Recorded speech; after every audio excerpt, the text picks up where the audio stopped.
Hasta ahora lo que hemos oído es fundamentalmente una aproximación racional al problema de la separación de Cataluña, y lo que a los psicólogos sociales nos preocupa fundamentalmente es la irracionalidad. Porque si uno lee historia se da cuenta de que muchas decisiones impensables a lo largo de la historia se han tomado y han tenido consecuencias de premisas que no eran necesariamente racionales, sino fundamentalmente irracionales. De manera que lo que nos pone en guardia y nos preocupa en todo el ruido que se está creando en torno al proceso secesionista es los factores irracionales que están interpretando un papel muy importante en ese proceso. Hay tres, sobre todo, que nos parecen particularmente preocupantes.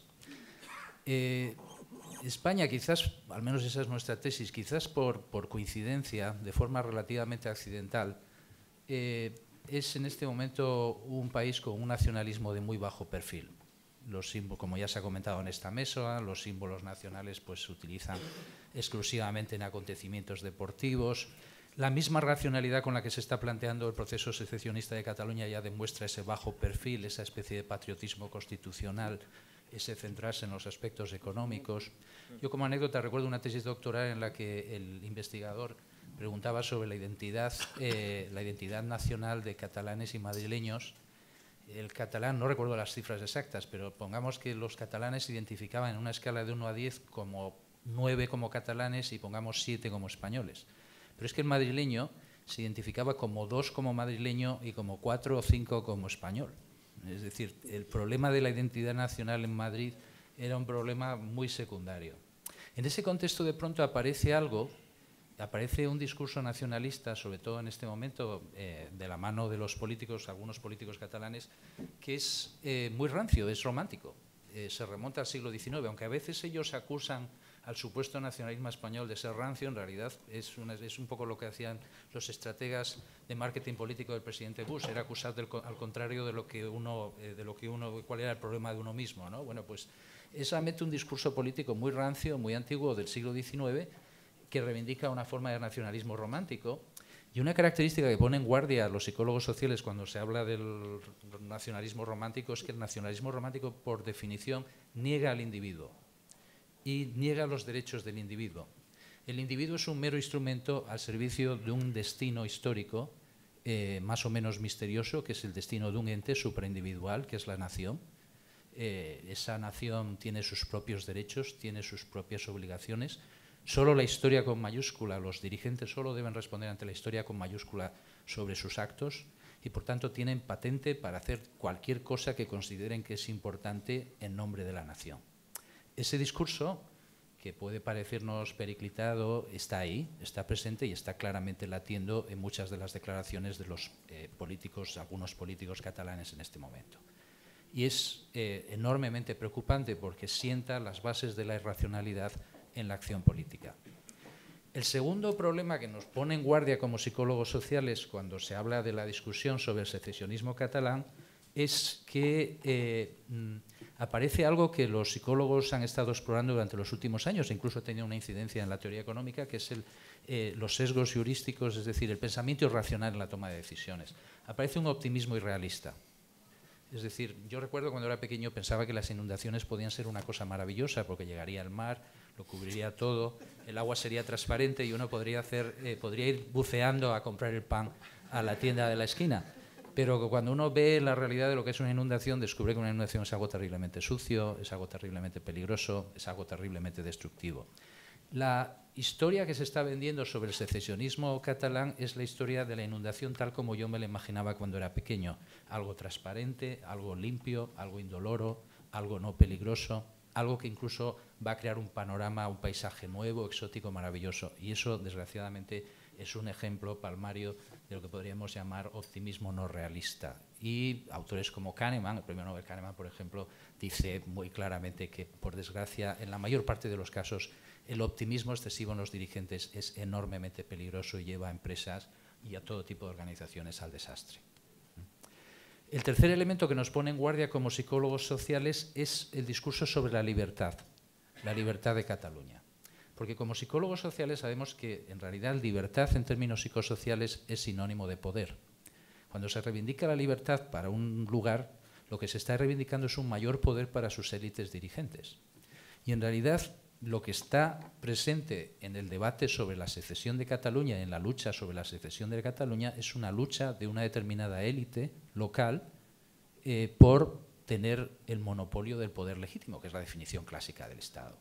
Y ahí nos topamos con un ingrediente muy poco deseable en general y que normalmente se oculta a la opinión pública, tanto catalana como del resto de España, que es la violencia. El Estado se define como la institución que tiene el monopolio legítimo de la violencia. Y la gran duda surge sobre hasta qué punto realmente que una sociedad más pequeña tenga una élite más pequeña que se encargue de ejercer el monopolio legítimo de la violencia es aconsejable y recomendable para los ciudadanos. Los ciudadanos están más protegidos en una sociedad amplia, en una sociedad plural, en una sociedad donde las élites compiten entre sí.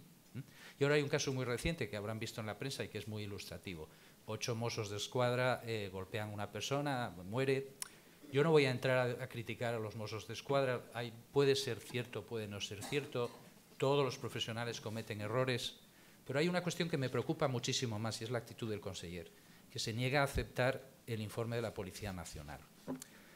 Afortunadamente, en este momento los ciudadanos catalanes tienen la posibilidad de pedir un informe a un tercero no implicado directamente ni con intereses en el problema, que es capaz de emitir un informe que debe ser bastante bueno porque al juez le ha convencido. En caso de que Cataluña fuera independiente, ese informe nunca hubiera existido. El asunto ya estaría archivado. Y con eso no quiero demonizar ni al conseller ni a nadie, es simplemente la lógica del poder. Y cuando el poder se ejerce en ámbitos restringidos, hay una falacia también que nos preocupa mucho a los psicólogos sociales, es que los lugares pequeños ejercen, la comunidad, la opinión pública ejerce un mayor control, los ciudadanos ejercen un mayor control. Eso es una gran falacia, no es cierto. No hay más que ver la corrupción, los niveles de corrupción en los ayuntamientos y, en fin, hay montones de países pequeños que son terriblemente corruptos. No hace falta, en fin, pasar revista. Esa falacia sobre la proximidad es errónea. Realmente el pequeño tamaño lo que es una garantía de caciquismo, que es, por cierto, un mal endémico de la sociedad española, derivado precisamente del aislamiento de ciertas zonas a partir de lo que Gabriel comentaba anteriormente. De esas 4 grandes luces rojas surgen una serie de reflexiones y cuestiones que son enormemente preocupantes porque a uno a veces le entra escalofríos pensando, yo recuerdo de pequeño me preguntaba, ¿cómo no se dieron cuenta antes de la guerra civil de lo que iba a ocurrir? ¿Cómo Lorca no se fue corriendo de España? Porque realmente caemos en lo que se llama el sesgo retrospectivo. Creemos que cuando uno está protagonizando una situación que está al borde de que ocurra algo realmente dramático, si estás ahí lo vas a percibir, y eso desgraciadamente no es cierto. De manera que no quiero ser agorero, como decía Sevi, tampoco predigo nada, pero sí alzo la voz con respecto a una serie de cuestiones de índole psicosocial que son enormemente importantes y que cada vez que abro la prensa me preocupan extraordinariamente y que tienen que ver con los valores, con la cognición y con la emoción, que son 3 grandes capítulos de la psicología. Y los remito rápido para no extenderme. Emoción. Es absurdo, y Sevi lo ha dicho muy bien, lo sabemos por la experiencia cotidiana con cosas como los divorcios, que son mucho menos trascendentes. Es absurdo pensar que un proceso en el que un grupo desprecia a otro, o incluso en algunos casos dice públicamente que le da asco, por ejemplo, ser español, no está produciendo emociones que bordean lo que técnicamente se llama el odio. Y si hay una emoción difícil de borrar es el odio. Se están generando los políticos irresponsablemente, están generando una dinámica emocional con unas consecuencias que en los libros de texto de psicología social son terribles. Y yo creo que hay una dejación de responsabilidad. Yo recuerdo un tratado muy interesante sobre la retórica de los políticos españoles justo antes de la Guerra Civil, que mostraba hasta qué punto esa retórica era en gran parte responsable de lo que luego ocurrió. Desgraciadamente a veces a uno le entra la sospecha, nos entra la sospecha de que estamos caminando en una dirección parecida, aunque ahora seamos políticamente más correctos. Hay un ejemplo en términos emocionales que a mí me ha alarmado todavía más y es la inclusión de niños en los procesos de protesta política.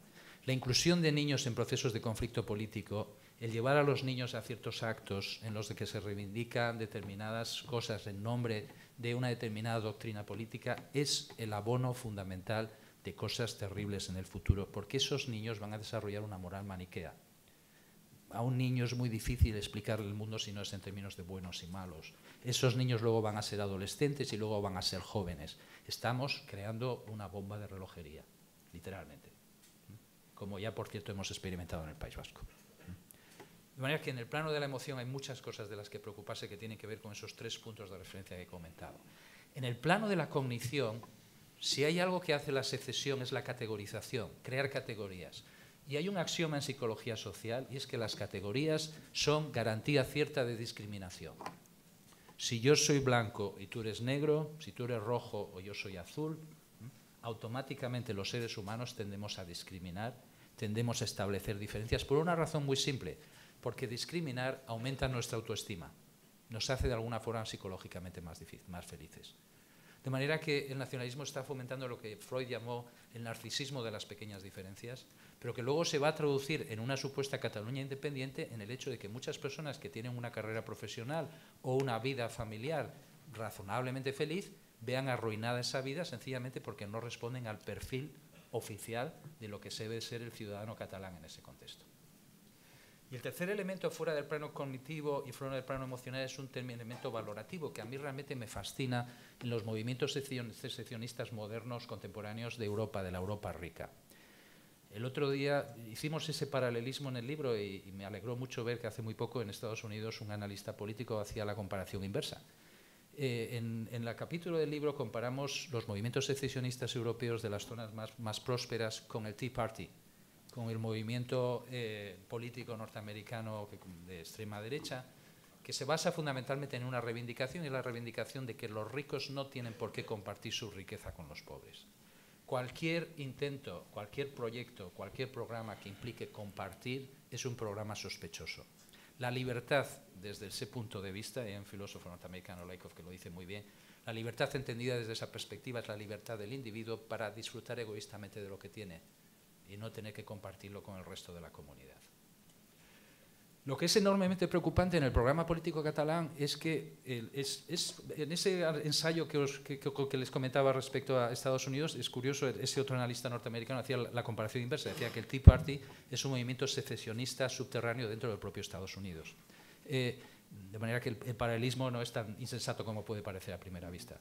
Esa lógica, la lógica de que el rico lo merece, no tiene por qué compartir su riqueza, es una lógica que ha calado extraordinariamente y está corrosionando realmente los principios de solidaridad elemental en cualquier Estado. Como comentaba antes Sevi, es un tema tan sensible que normalmente los Estados mantienen un cierto velo de silencio con respecto a esa cuestión. Y lo que el ciudadano catalán probablemente no entiende es que esa lógica no se detiene en un debate nacionalista o un debate sobre comunidades nacionales. Esa lógica, por sus propias características, luego se va a aplicar a la vida cotidiana catalana. Es decir, una vez se dispara una lógica de no solidaridad en la que es política y moralmente sospechoso compartir o que el rico reciba menos para que el pobre reciba más, está atentando directamente, es la misma polémica con otros términos a la polémica sobre la acción afirmativa o la discriminación positiva de las mujeres o de los estudiantes con menos recursos en montones de países occidentales. De manera que, concluyendo, tanto en el plano valorativo como en el plano emocional como en el plano cognitivo, nos estamos enfrentando a una serie de retos que están pasando desapercibidos a la opinión pública, que están pasando incluso desapercibidos a los comentaristas políticos y a muchos profesionales de la política, pero que a largo plazo pueden ser mucho más destructivos y mucho más corrosivos para el tejido social de España que otras cuestiones de índole económico, etcétera, etcétera. Cuando Alemania acabó la Segunda Guerra Mundial, y con esto termino, tenía una deuda que era, creo, el 500% de su Producto Interior Bruto. A nadie le preocupó, cuando inició la guerra, cuáles iban a ser sus consecuencias económicas. Igual que a nadie le preocupó en Europa en ese momento perdonar esa deuda a Alemania, cosa que, por cierto, ahora a los alemanes no les gusta contar. Además del Plan Marshall, etcétera, etcétera, etcétera. Porque nos estamos moviendo en otro plano, nos estamos moviendo a otro nivel, nos estamos moviendo a un nivel estrictamente político con claras connotaciones morales.